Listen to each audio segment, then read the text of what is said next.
हाय लोगोफोर खुलुमबाय नोंथांमोनखौ आंनि माइनाव खाखलारि चेनेलाव फिन बरायबाय।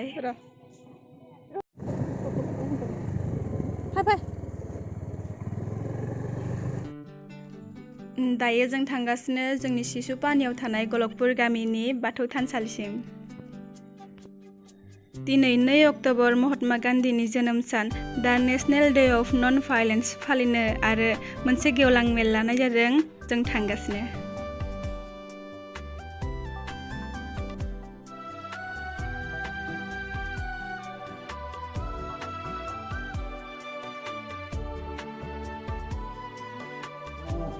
जोंनि दुलाराय बर' फरायसा आफादनि फैफिननायखौ बुंनो थाखाय जोंनि दख'ना आबसुनि मानगोनां आफादगिरि प्रदीप बसुमतारीखौ जों बुंनो नागिरदों। बेनिखायनो आदाखौ आवगायनानै गावनि सिनायथिखौ लानो थाखाय खावलायनाय जाबाय। लोगोसे हेफाजाब होनो थाखाय जोंनि दख'ना आबसुनि बुंथिगिरि दानेश्वर बर'खौ लोगोसे हेफाजाब होनो खावलायनाय जाबाय। दा बे समाव फैफिननायखौ बुंनो थाखाय मानगोनां गलकपुर गामिनि गारबुरा आरो जोंनि आनसलिक कमिटि एबसुनि आफादगिरिखौ बुंनो थाखाय खावलायनाय जाबाय।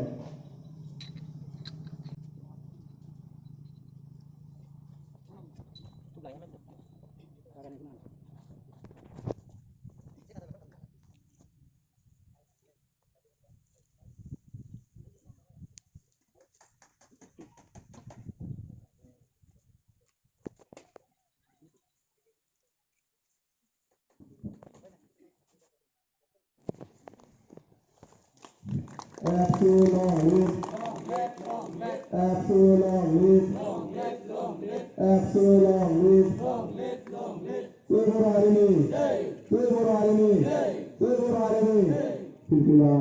pilihan apa itu misalnya tentukan ada dengan Muhammad Ali Nisin Sati Saujan Ai dengan Sati Saujan Giri Rasia dengan ada kajian ini si manggana Omrendra Najari sarko awinane kondisi di belakang kolam jalan. Sini Sati ko sangat baik sarko kolam jalan.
गिबियावनो फिरफिला बिरहोनाय आरो मुंख्लं बावनाय बिनि उनाव बिफां गायनाय हाबाफारिया जालांबाय आरो नै दा गामियाव आरज होनाय।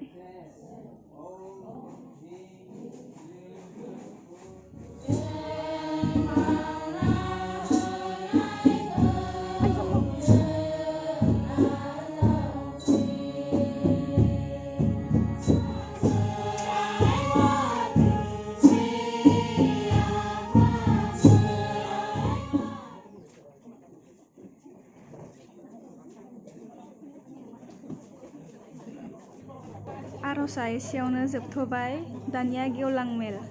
फै जों बयबो हिंसा गैयै समाज दानि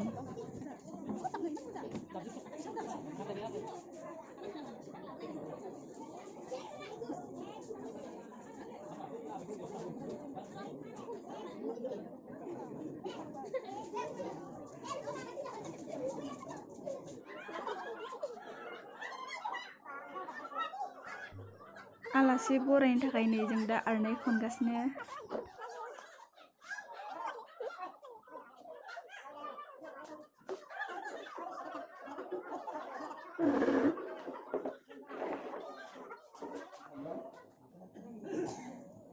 दिनै गामि जन्दिखौ लोब्बा लाखिनानै बर'फोर गामिनि थानसालियाव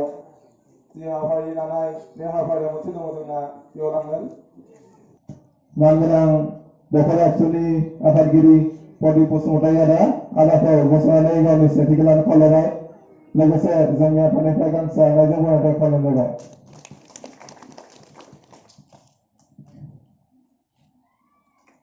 गोजोननाय थाबाय आदानि सिगाङाव बर' फरायसा आफादनि जायगालेङा आफादगिरि मानगोनां रमपि नार्जारी सारखौबो गसंनानै गावनि सिनायथिखौ लानो खावलायबाय लोगोसे गामसा आर'नाइजों बरायनाय खावलायनाय जोबोद गोजोननाय थाबाय अमरेन्द्र नार्जारी सारखौबो गसंनानै गावनि सिनायथिखौ लानो खावलायबाय लोगोसे गामसा आर'नाइजों बरायनाय खावलायनाय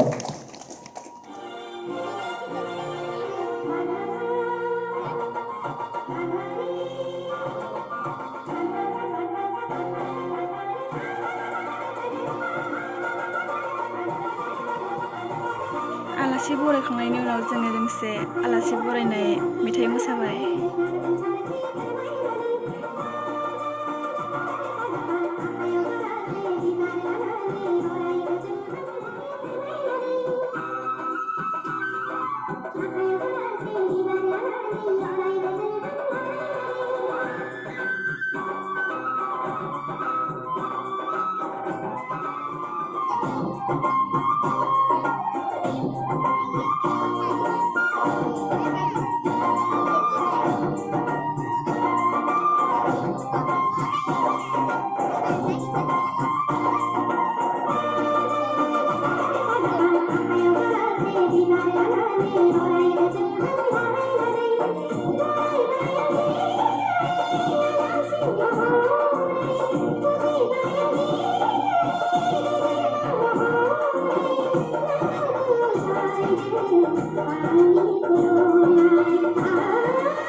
जाबाय बर'फोरनि गोदान दिल्लीयाव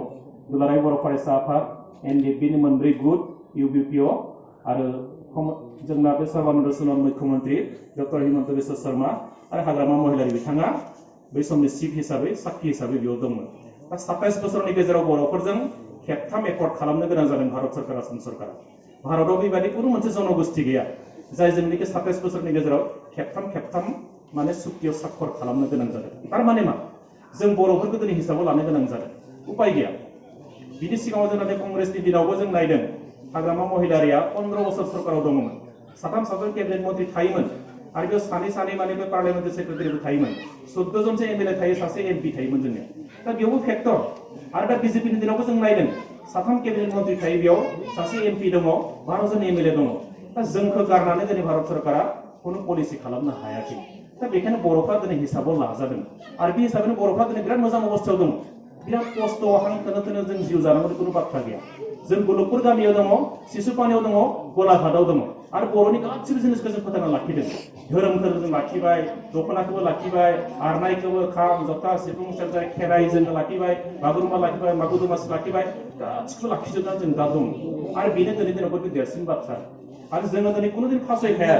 आरो बे हिसाबै जोंहा बर'फ्रा दिनै बिराद मोजां अबस्थायाव दङ आरो सा सानजा भारताव जों नायदों बर'आनो बयनिख्रुइ सुबुं सानखौ बांसिन आरो मेला एसेयावनो जोब्बाय आं गासैबो हाबाफारिखौ दिन्थिजोबनो हायासै जोङो दा न'आव फैबाय आरो थेंक इउ स' माच लोगोफोर आंनि भिडिअखौ जोबजासे नायनायनि थाखाय बाय बाय